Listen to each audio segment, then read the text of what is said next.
sobre a comunicação com os mortos. Jeová, o Deus, nos fala. Meu amigo, ali foi uma visão. Era necessário que tudo que estava escrito na lei de Moisés, nos profetas Moisés representava a lei e Elias os profetas. Você leva aquela visão literal. KKKKK. Vou passar a voz para Selmo, Jeová de Deus, ou Deus. Oi, amigo. Veja bem, até se você estudar profundamente a Bíblia, você vai ver que Moisés foi criado pelo faraó do Egito, que ele foi adotado pela irmã do faraó, que ele foi achado, num cesto nas margens do rio Nilo. E os egípcios acreditavam em reencarnação, então Moisés já trazia até isso nele. Mas bem, você está falando da questão do Monte Tabor. Veja bem, eu levo literalmente mesmo, porque Jesus foi ao Monte Tabor com 3 discípulos. Lá ele entrou em comunicação e viu e conversou com Elias e com Moisés, que já estavam mortos. Ao acabar a comunicação, os discípulos ainda falaram: vamos construir 3 cabanas aqui, uma para o Senhor, uma para Moisés e uma para Elias. Jesus falou: nem fale o que vocês viram aqui para ninguém, porque nem vocês que são meus apóstolos entenderam o que aconteceu aqui, porque foi uma comunicação com os mortos. Pronto, vamos pelos fatos. Moisés e Elias estavam mortos? Estavam. Jesus estava vivo? Estava. Então foi uma comunicação de um vivo com 2 mortos.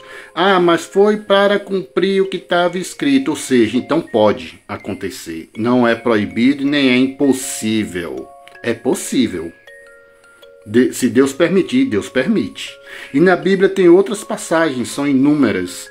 Tem um caso de Saul e Samuel, que através de uma pitonisa que Saul invoca, através de uma pitonisa, o profeta Samuel já estava morto e conversa com Saul.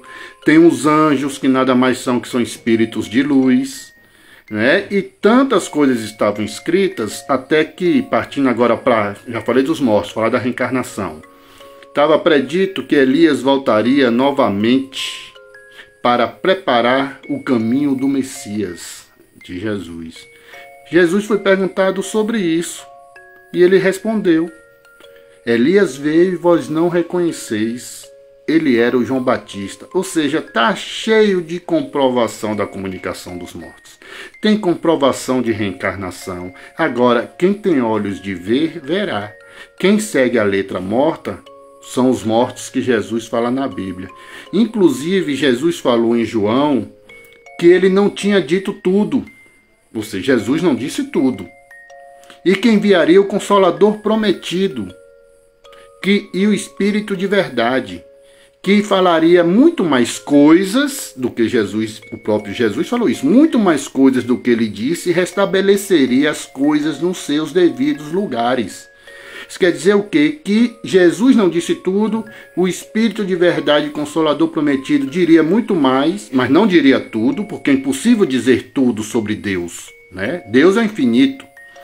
E restabeleceria as coisas em seus devidos lugares, porque as coisas seriam mexidas pelos homens. Assim como o Velho Testamento, Torá judaico, menos 7 livros para vocês e menos 5 livros para os católicos, foi mexido pelos fariseus diversas vezes.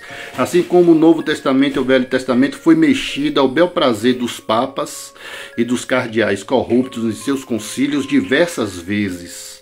Entendeu? Por isso que ele fala que restabeleceria as coisas em seus devidos lugares e diria muito mais. Entendeu? Para poder dominar o povo, eles mexem, corrompem. E Deus jamais vai ficar limitado a um livro. Deus é infinito, é o universo. Imagine você querer reduzir Deus, limitar Deus e colocar ele num livro. Eu acho que falta para as pessoas, na realidade, é muita fé em Deus. E saber que Deus é infinito, gigantesco, e ele é muito maior que um livro. E ninguém jamais pode dizer que sabe tudo sobre Deus, nem ninguém jamais pode dizer que tudo de Deus está contido num livro. Isso é uma blasfêmia. Deus é infinito. Um livro é uma coisa limitada. Agora as pessoas querem limitar Deus. Nós não limitamos. Deus é o universo e sempre vamos aprender coisas novas, sempre vamos evoluir. Tá bom, meu irmão? Abra a mente, fica com Deus. Um abraço.